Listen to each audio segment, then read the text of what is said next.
Thank you for joining me on this week's episode of the Way Up Podcast with your host, Geoff Knoll. In this episode, I have the pleasure of hearing from Sean Wilson. Sean is from Chicago, Illinois area, and he was awarded an honorary Doctor of Theology with the School of the Great Commission College. He has a Bachelor of Science degree from Liberty University in Interdisciplinary Studies and a Master's degree in Professional Counseling from Webster University. Sean and his wife Janice are both retired Army veterans who chose to reside in Waynesville after their retirement with their 2 children. Sean is a pastor of Greater Faith Church and the mayor of the city of Waynesville, Missouri. Sean has a calling to serve others, and he is not afraid to get his hands dirty on this journey. The Way Up Podcast is sponsored by me. I'm a real estate broker in the state of Missouri, and I believe that this message is worth my investment. Please stay with us till the end. I know you won't be disappointed. Hey, I am so excited to be here with my friend, Mayor Sean Wilson. He is a minister at a church. What is the name of your church in Waynesville? Greater Faith Church. Greater Faith Church in Waynesville. He's the mayor of the city of Waynesville, newly elected. I've gotten to know him over the past year, maybe not quite that long, through Chamber of Commerce and leadership Pulaski County. Really everything that I've learned, I'm intrigued. I feel like there's a lot that I can learn from you. So I'm excited to have you share with my audience. So just tell us a little bit about yourself, where you're from, who you are, what you're all about. Okay, well, thank you for this opportunity. And a little bit about myself. I'm from Chicago. I grew up in the inner city all the way up to probably 7th grade. My mother then and my parents moved us to the suburb, which is Harvey, Illinois. And I graduated from high school from a school called Thornton High School. Well, everybody knows it's all considered Chicago, but it's a suburb of Chicago. So if you cross the street, you're in the suburb. I had a great, I want to say my journey. I joined the military at the age of 18. Joined as a combat engineer. Served 22 years for my nation. I think I had a pretty successful career. Retired engineer, first sergeant, had many opportunities to go all over the world to do many outstanding things. And I think the point of where I want to kind of transition here is when I retired from the military, I made a commitment to myself that I wanted to do some things different in my life. Being in the military, you have a different relationships with your colleagues. You know, there are some that are close, but there are some boundaries that you have to have because of fraternization and just professionalism. You just good order and discipline. You have to kind of have some boundaries there. But when I left the military, I had one thing in mind that I wanted to work on building relationships.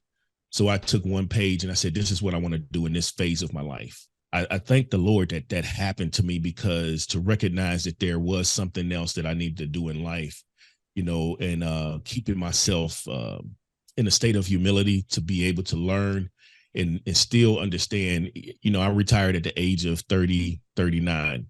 So when I retired, 39 years old, you know, you think you know a lot of things, but I found out that how much I didn't know in some areas that I wanted to improve. So my goal for this stage of my life was to learn to build relationships and learn about my community, which brings me to the point now, just as I was introduced as the mayor, that was never part of the plan. I did not plan to go into politics. I actually left the military because I said it's getting too political. So what I did was actually I came to this community, and when I retired in 2012, I said, how can I learn about this community? And I found that program because I was a local pastor, as you stated. I said I wanted to know about programs that were going to help me help the people that I had contact with. I believe everybody has a area of influence in their life, whereas a group of people they may be able to influence because it's just that's just the way it is. It's some people I can touch that you'll never touch, and there's some people you touch that I won't touch. But if we have the same mindset and we go back, we touch the world together in our own prospective ways. So I wanted to learn. So I found this program. It was called Leadership Pulaski County. And leadership Pulaski County, they was supposed to, I read the description that they teach you about everything that's going on in the community. You get the network, you get to learn a little bit about where you live at. And I was like, Dad, that's perfect. That's a perfect transition for me out of the military into the civilian sector of, whereas two total opposite ways of life. Even the way we communicate, acronyms that we use, the way we talk, it was completely different. And I was like, okay, let me go ahead and try this program, Leadership Pulaski County. And when I went through that program, that was the most pivotal point of my transition. Although prior to that, I did become a part of AmeriCorps Vista. I volunteered in my community with a disaster group. In 2013, we had a major flood here. Myself, along with some other pastors, we would go around and we would help clean up. And then I became a part of this group called the Pulaski County COAD, and we would help out during times of disaster. And one of my friends at that time is Bill O'Neill. He's one that kind of brought me into it, kind of explained to it as we were starting to build relationships of local leaders here. And so I said they needed someone to work for the organization. I volunteered to be an AmeriCorps Vista. They took me to training, and I was in charge of that program as a AmeriCorps Vista, and then turned that over to the community. They voted me as the chair of that program. And then from there, I handled the floods of 15 and 17. Also the fire of 2021, February. But leading up to that, it was all about building relationships. And those were relationships that I built with the local leaders. I found out about Leadership Pulaski County. I was going through all of these different things at the same time that kind of overlapped. And I was like gleaning and grabbing on all these things. But in Leadership Pulaski County, I connected with one person. His name was Jesse DeGraffner Reed. And we were all sitting at the green table because my color was green. We was all at the green table, and we were just talking, and we just connected. And after one day we sat down and we just started going back and forth. And I was like, man, this guy's thinking like the same way I am. And we had this bromance that was going on. Everybody was talking about it. And because we was just everywhere, teaching classes in the schools, doing all this stuff, just helping other people out. And it was an opportunity for me to serve on a park board, and that just opened the gates. That's when I got into community service at a different level. Same heart, just a different way to express my love for serving people. And that was something that was transcended through my entire time in the military. Is I got to a certain point in leadership where I just love taking care of the soldiers and focusing on helping to fix their problems, making sure they had the resources, making sure that they was tended to. I mean, that was like my heart. After a while, especially when I got close to retirement, that's all it was. I just wanted to see them go further and provide the guidance they need to go, beyond where I went, and just trying to share that wisdom. So coming into this community, I found that there's different ways that you can establish trust and influence. And this is where it became real to me. I actually started to write it down and reflect back. But there is a way to enter into a small community and gain influence. One way is recommendation. If you know someone that is pretty established and they recommend a certain person to you and say, you need to listen to this person, you may say, oh, if you trust that person, you'll say, yes, I'll listen to him. So now that's one way to gain influence, is through a recommendation.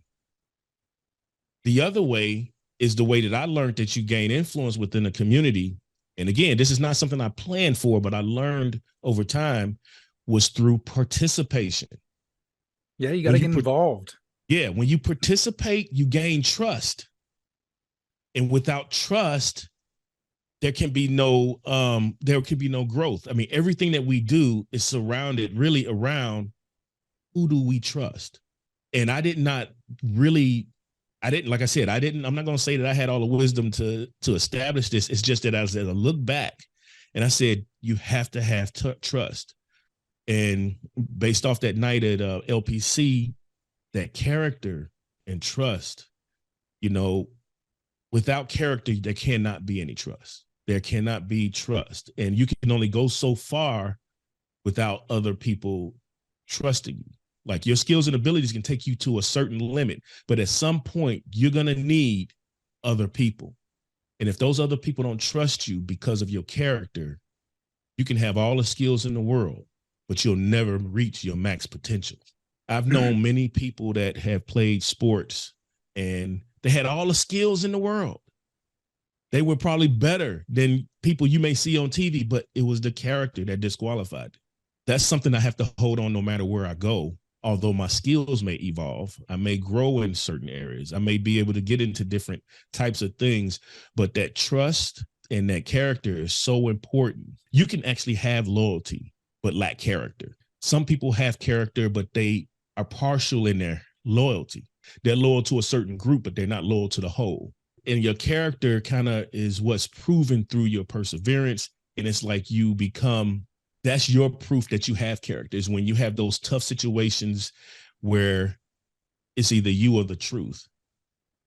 Then you pick the truth. That builds character because you kind of leave yourself in that space of, you know, it can be ridicule, it can be being ostracized, it can mean a lot of different things. But if your character is important, you will stand on the side of truth. Many years ago, as a senior NCO, I think I was an E7 at the time, I wrote an article that I wanted published in the Army Times, and it was called "The Like Thing versus the Right Thing." And it is so easy to do the like thing. The like thing means to do the things that everybody likes. But to do the right thing, it costs you. And that's where your character's proven. To do the right thing, even though when others may not like it. And it doesn't feel good to be ostracized and kept outside. But if you hold to what your core value is if it's truth, if it's honesty, if it's integrity, then your character can only be proven through those tough times of decisions. Some people call them dilemmas, but those decisions is a point of sacrifice. What are you really standing for is how your character is really defined, in my opinion. I also went through this LPC. You spoke a number of times. I'd mentioned that, but one of the times at the graduation, you gave an example of something to this point that you're talking about. You faced a situation where something really bad happened that shouldn't have. You could have looked the other way, like some of the other people did, or you could have do what's right and be punished for it. And you made the tough decision. You did the right thing. You may not have been rewarded for doing the right thing, but you did the right thing. And I'm sure that God has blessed you for that. Yeah. And you know, I'm going to tell you that I think I was rewarded well for that. There was times where I received phone calls or messages from soldiers that I had. And I think I mentioned it the night of that particular speech, where it actually happened 3 days before, where a soldier that I had he was my basic trainee. He says, "You may not remember me, but I want to say that there was one thing that I remember about you." And he just led straight off into it and said, "You said to me, always do the right thing." And that really meant a lot to me. So even with everything that I lost, when I get that reminder, before I went to this LPC and I was sitting there thinking about how I was going to say what I was going to say, that was a nudge to me that it's important to do the right thing. And what does right look like to people? I think it has to do with if it sets free those who are being treated different or being attacked. If it's protecting someone for doing something wrong and it was leading to hurting people, then that's probably not the right thing. The right thing is always in order. And I think that's what I'm called to do, is to set an example of good character. And I'm not saying by any means that I have been perfect my whole life, and I don't want people to, that's what I'm portraying. I am saying that in those instances and times in your life where you have to make the right choice and decision, whether you can get involved with helping someone, and if it costs you, it's probably the right move. But some people don't see it as such. It's really a fine line. Yeah, we can go so far into this this topic because it's life lessons in leadership. It's always going to be sacrificial. for your people. I remember standing up for soldiers that thought I was after them, which I'm not. I'm always challenging them and holding everybody to a same standard. So some people can't read that correctly. They look at it based off their past life experiences. But when I share my passion for taking care of them behind closed doors with other leaders, I'm defending them. Sometimes in those positions, I could not go back to that soldier and say, look, I'm doing this for you. Why are you treating me this way? I don't go back and tell them, because they don't need to know what I'm telling the leadership, because then that puts us against the leadership. Right. That's not the way it's supposed to be. If you are a leader, you accept that responsibility, that position, and you go to that, you correct that soldier on that bottom, that level below you. And at the same time, you defend them when it's warranted with the other person, but you don't have to tell them, look, I'm defending you, to try to get people on your side. It's not about that. It's about a standard and a way of living. And you want them to honor and respect the seat in the order. Even with this past impeachment we had, I thought to myself, I'm like, because personally, I like to say, did we extend mercy? That's the first thing that I started to think about. Was there mercy? I'm in this position where I have to make a decision, and I don't want to compromise my personal beliefs and character with extending mercy to everyone.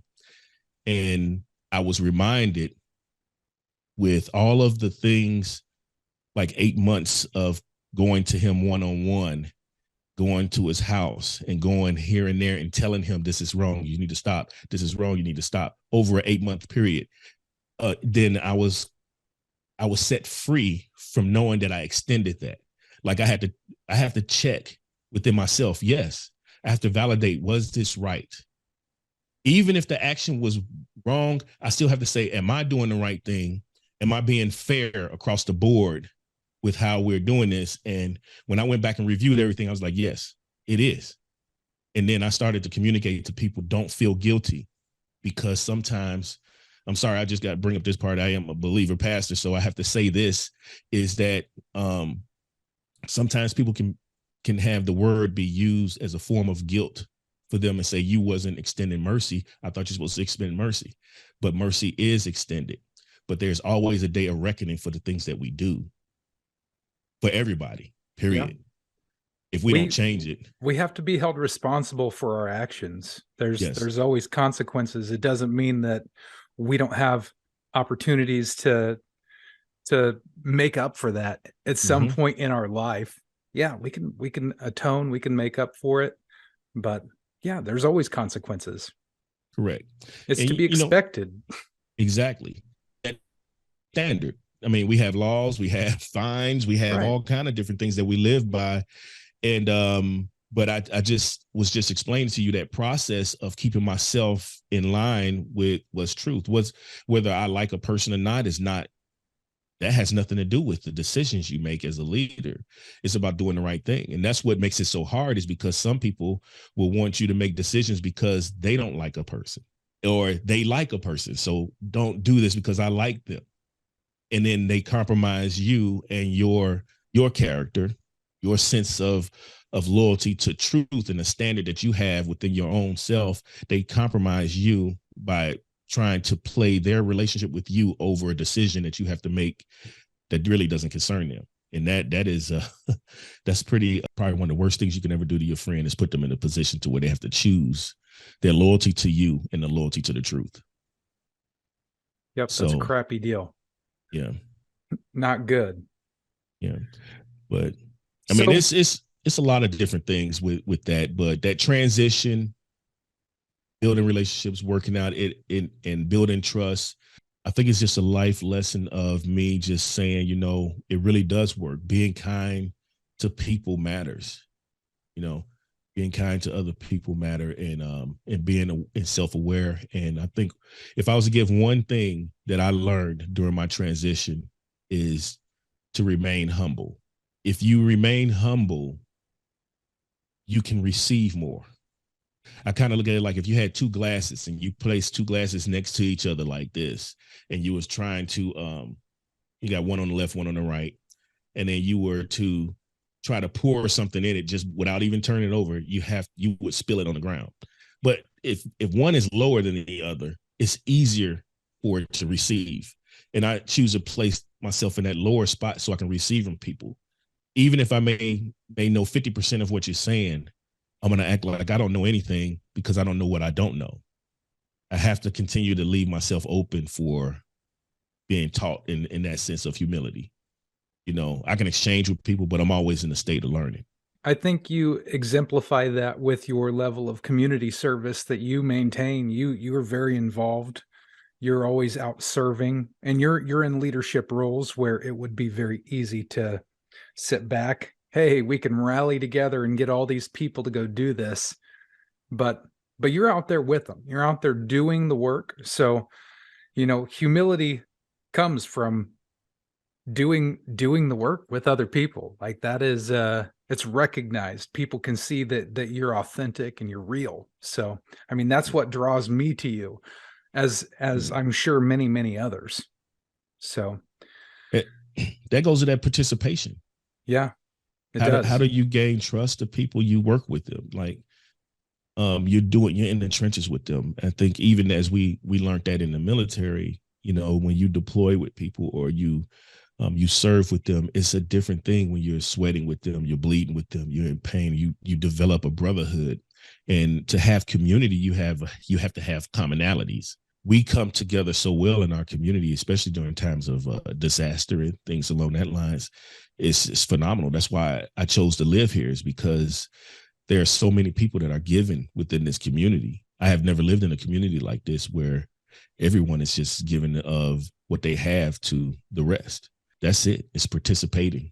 If you want to gain trust, work with people.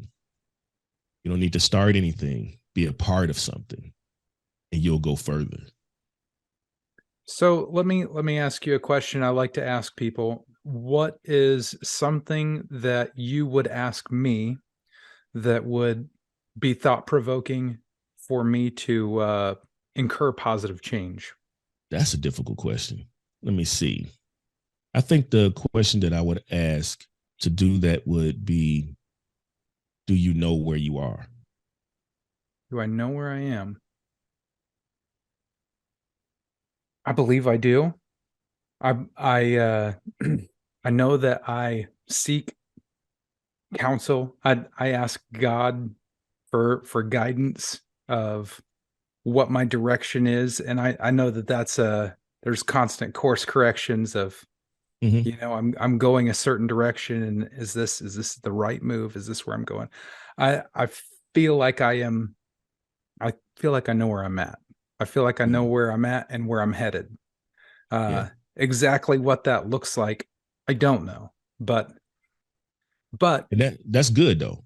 Yeah, you don't need to. So like, that's why I didn't ask, where you were going, because I didn't even know where I was going.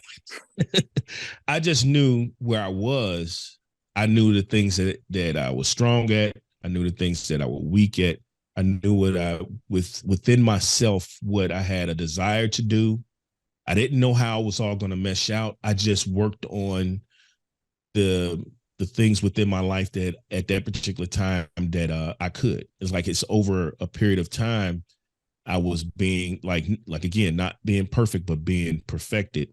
So it's like, knowing where I am now, I can kind of measure where my growth is. And that's how I know where I've been. Like, I know where I've been because I see growth beyond where I was. And I am an introvert, and most people don't know that. I wouldn't guess that either. Exactly, right? Because I knew that there was a point where I was shy going into the military. Then when I became a drill sergeant, it was certain things that I picked up along the way. And in authority, I can be an extrovert because I have something to stand on.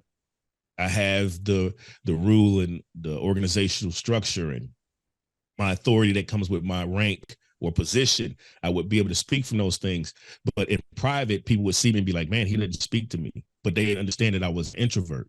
So when I started to work on those things along the way, and I learned how to communicate, and the more that I start to learn about the world around me, the more I tried to connect with people on different areas and see how I can help them with the information that I had. And that's where my communication skills with others started to grow. And that really didn't happen until later, in my 30s and going forward, because I was so strong of a introvert in that sense.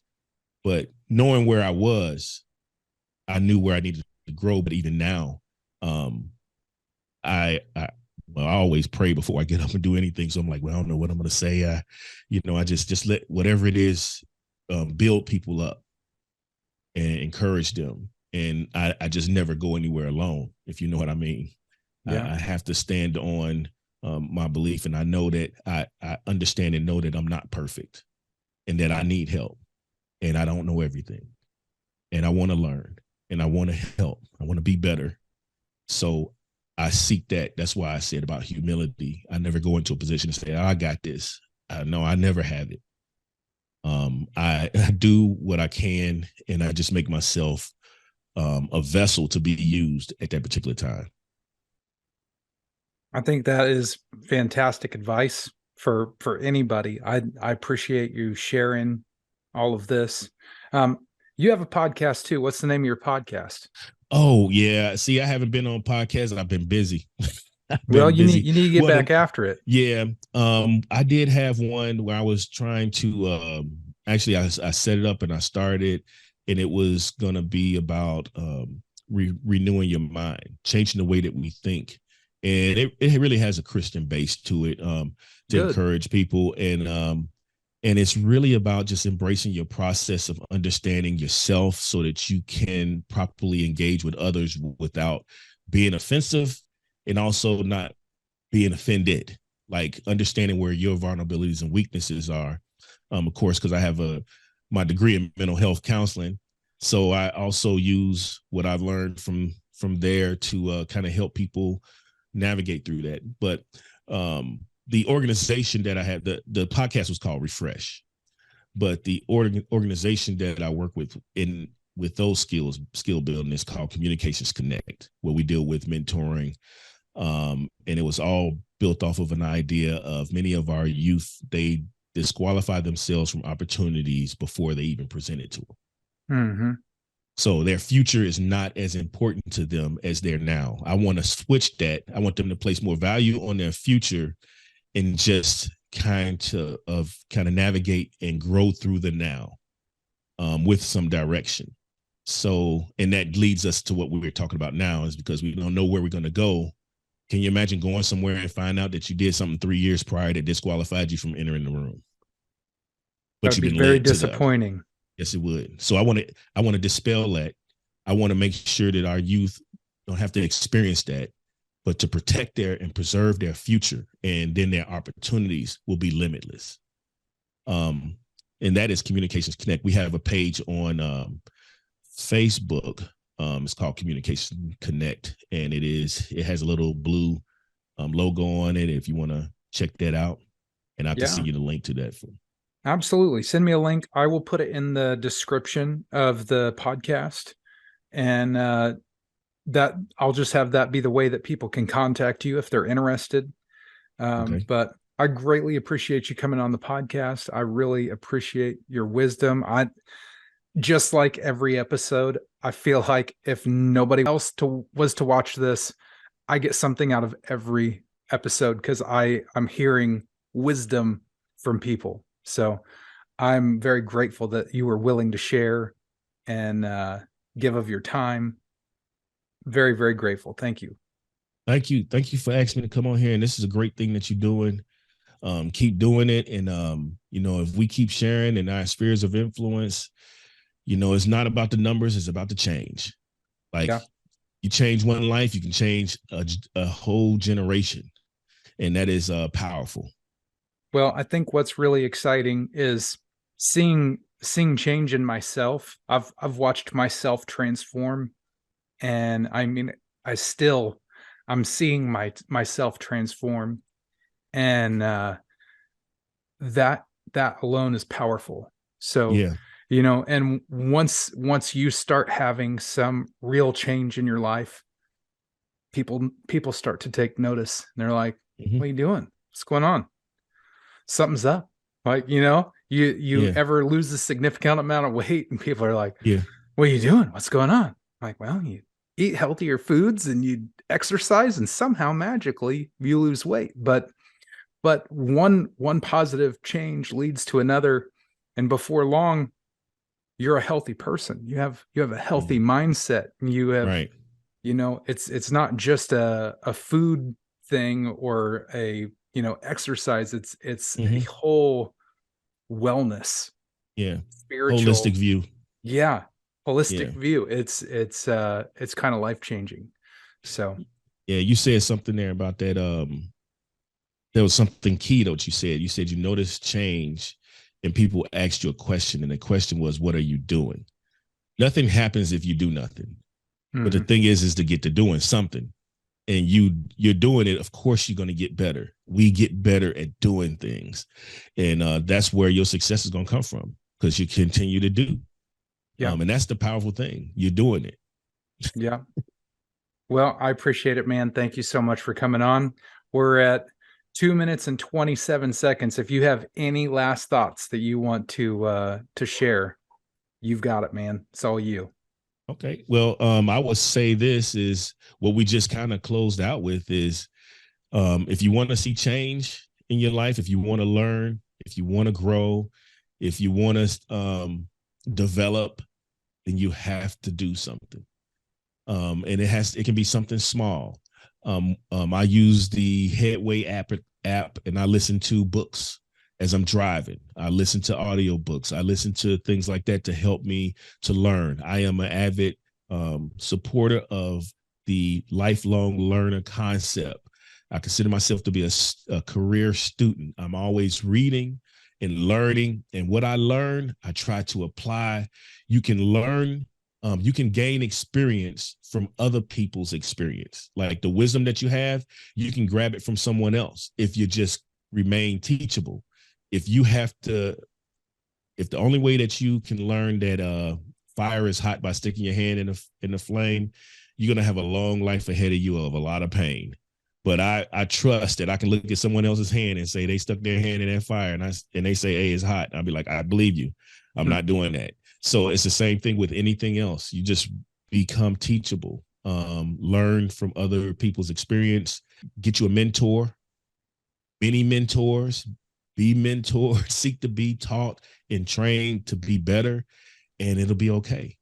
You'll become better. I love it. Well, we're under a minute, so I'm going to go ahead and end, but thank you so much. I appreciate you. I'm My sure pleasure. we'll hear from you again, sir. Thank you.